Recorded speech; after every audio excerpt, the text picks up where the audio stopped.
Hello everyone, you all are welcome to the white slate पढ़ाई। और आज हम लोग बात करने वाले हैं पोस्ट गुप्ता पीरियड के बारे में। पिछली वीडियो में हमने जाना कि कैसे गुप्ताज एक बहुत ही इंपॉर्टेंट रोल प्ले करके गए हैं हमारे इंडिया के लिए, उसके बेटरमेंट के लिए। और जब भी एक बड़ी एम्पायर टूटती है तो हमने यही चीज मॉडर्न्स के टाइम पे भी देखी थी, मगध एम्पायर में भी देखी थी कि जब भी एक बड़ी एम्पायर टूटती है तो बहुत सारी छोटी छोटी एम्पायर्स उसकी जगह ले लेती हैं। तो ऐसे ही गुप्ताज के जाने के बाद जो है 3-4 एम्पायर्स ने मिलकर उनकी जगह पे चीजों को कॉन्कर किया और उन्होंने कॉन्कर करने के बाद उसको आगे बढ़ाया जब तक कि हमारे कंट्री पर मुस्लिम्स का अटैक नहीं होने लग गया। मतलब कि बाहर से जो टर्की से सारे के सारे हमारे मुगल्स वगैरह ये सब जो लोग थे ये आके अटैक नहीं करने लग गए। तो तब तक आराम से पोस्ट गुप्ता पीरियड वाला जितने भी हमारे लोग हैं उन्होंने अच्छे से हमारी कंट्री को जो है वो आगे बढ़ाया है।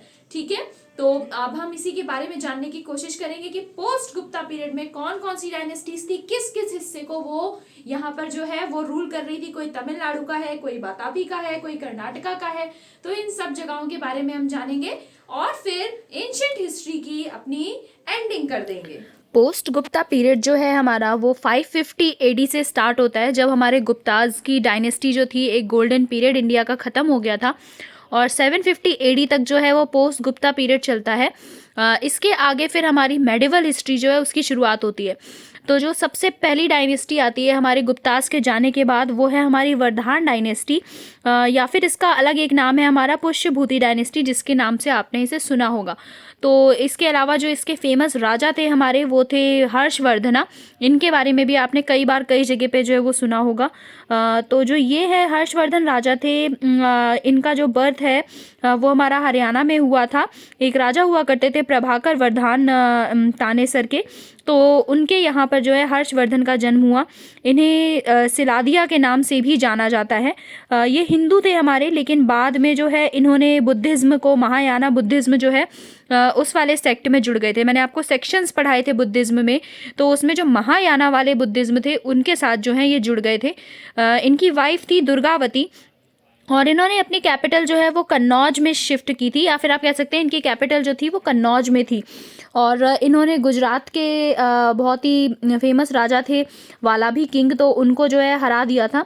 और इनके टाइम पे भी ना गुप्तास के जैसे काफ़ी अच्छे अच्छे काम हुए हैं, जैसे कि जो हमारे हांग शांग नाम के एक इंडिया में आए थे, तो वो जो ट्रैवलर जो थे वो आए थे, तो वो किस टाइम पे आए थे, तो इनकी रेन के टाइम पे आए थे। क्वेश्चन जो है वो पूछा जाता है। और ये भी एक बहुत ही एकम्प्लिश्ड राइटर थे। बेसिकली संस्कृत में जो है इन्होंने काफ़ी सारी चीज़ें जो हैं वो लिखी हुई हैं, जैसे कि रत्नावली हो गई आपकी, या फिर नागानंदा हो गई आपकी, प्रियदर्शिका हो गई आपकी।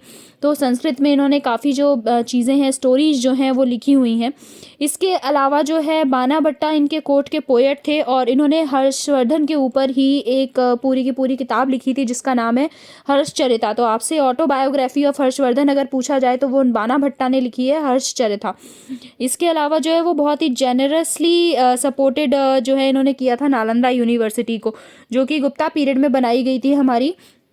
अगर आपको याद हो तो कि नालंदा यूनिवर्सिटी कुमार गुप्ता वन ने बनवाई थी, तो उसको जो है इन्होंने काफ़ी सपोर्ट किया, आगे जो है बढ़ने में उसकी हेल्प की।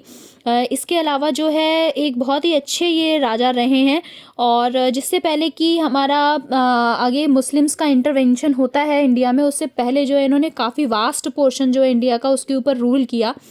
और इनके बाद जो है नेक्स्ट राजा जो हमारे आते हैं, या नेक्स्ट हमारी डायनेस्टी जो आती है वो हमारे चालुक्याज हैं, जिनको कि चालुक्याज ऑफ बादामी के नाम से या फिर वातापी के नाम से जो है वो जाना जाता है। 600 एडी से लेके ऑलमोस्ट 900 एडी तक जो है वो चला है इनका चालुक्याज का जो राज्य है वो। और इनके जो फाउंडर थे वो थे पुलकेशिन वन, कर्नाटका में। इनकी एक तरीके से आप कह सकते हैं कि वहाँ पे ये जो है इन्होंने फाइंड किया था। आज प्रेजेंट डे कर्नाटका में जो है इन्होंने अपनी जो किंगडम थी एक तरीके से वहाँ पे सेट की थी, कैपिटल वहाँ पे सेट की थी। तो पुलकेशिन वन का सिर्फ इतना ही रहा कि उन्होंने जो है वो कैपिटल अपनी सेट की वहाँ पर, लेकिन मोस्टली जो है इनमें फेमस जो थे वो थे हमारे पुलकेशिन टू। तो पुलकेशिन टू जो है वो मोस्ट सेलिब्रेटेड रूलर है हमारे। जो हमारे ये चालुक्यास हैं उनके। तो इनका आप यहाँ पे एक और चीज़ देखोगे कि जैसे ये कर्नाटका के हो गए या वादामी या वातापी के हो गए, ऐसे ही फिर आप ना तमिलनाडु के कुछ लोगों के बारे में पढ़ोगे। जो किंगडम है वो बट गई है एक तरीके से। कभी भी जब एक बड़े राज्य का एंड होता है तो जो किंगडम्स होती हैं वो छोटे छोटे पार्ट्स में जो एक तरीके से बट जाती हैं। ऐसे ही हमने जो है मगध के साथ भी देखा था, और ऐसे ही कुछ हम यहाँ गुप्तास के जाने के बाद भी देख पा रहे हैं। तो इनका बर्थ नेम जो था वो कुछ और ही था, एरिया था, लेकिन और इनकी ये जो है कीर्तिवर्मन को जो है इनके फादर थे, लेकिन फिर बाद में इन्हें जो है वो पुलकेशिन II के नाम से जो है वो जाना जाने लग गया।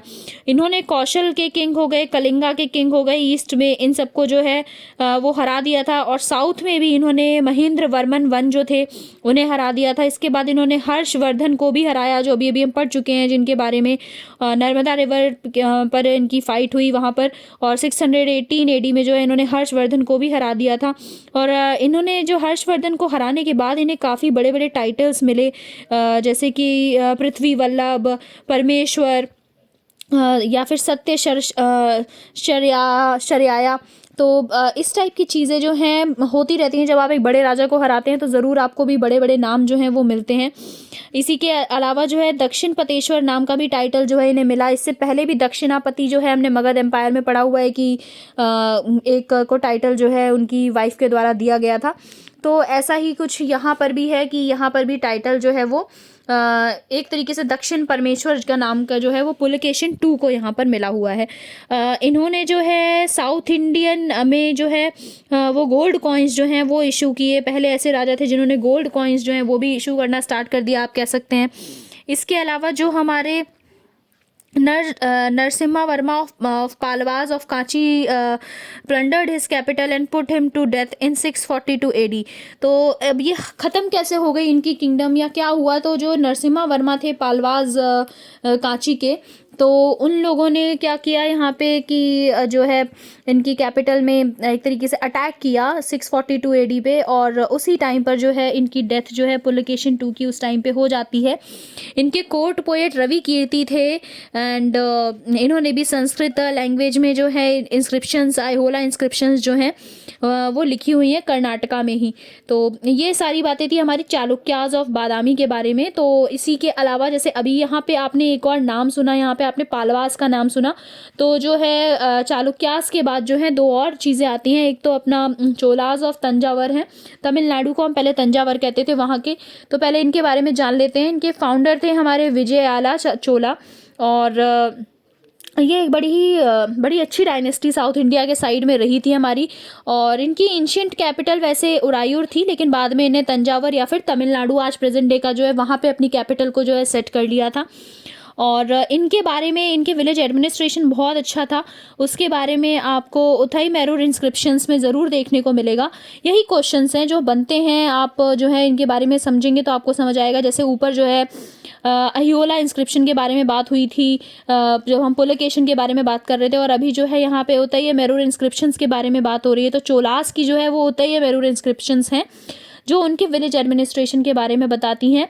और फिर इनका देखिए फाउंडर जो है विजयाला चोला थे, लेकिन फिर राजा वन जो हैं वो इनके काफ़ी इम्पॉर्टेंट राजा रहे, और इन्होंने जो है मालदीव्स और श्रीलंका को भी जो है कैप्चर कर लिया।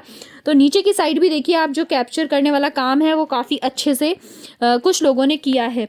इसके अलावा इन्होंने बृहदेश्वर टेम्पल जो है वो बनाया, या फिर जो है राजा राजेश्वर टेम्पल जो है लॉर्ड शिवा के, वो सब जो हैं वो बनवाए हैं। तो किसने बनवाए हैं? वो राजा वन ने बनवाए हैं। और कहाँ बनवाए हैं? तो तमिलनाडु में बनवाए हैं, आपको पता ही है। और इसके अलावा जो है ग्रेट लिविंग चोला टेम्पल्स जो हैं आज ये राजा राजेश्वर या फिर बृहदेश्वर, ये यूनेस्को वर्ल्ड हेरिटेज साइट में भी जो है जाने जाते हैं। तो इतने अच्छे टेम्पल्स जो हैं वो इन्होंने राजा वन ने बनवाए। फिर आते हैं हमारे राजेंद्र वन। तो इन्होंने इंडियन ओशन को कंट्रोल करने की कोशिश की और वहाँ से ट्रेड करने की कोशिश की, तो इसलिए ये बहुत इंपॉर्टेंट यहाँ पे हो जाते हैं राजेंद्र वन, इनके बारे में ये जानना।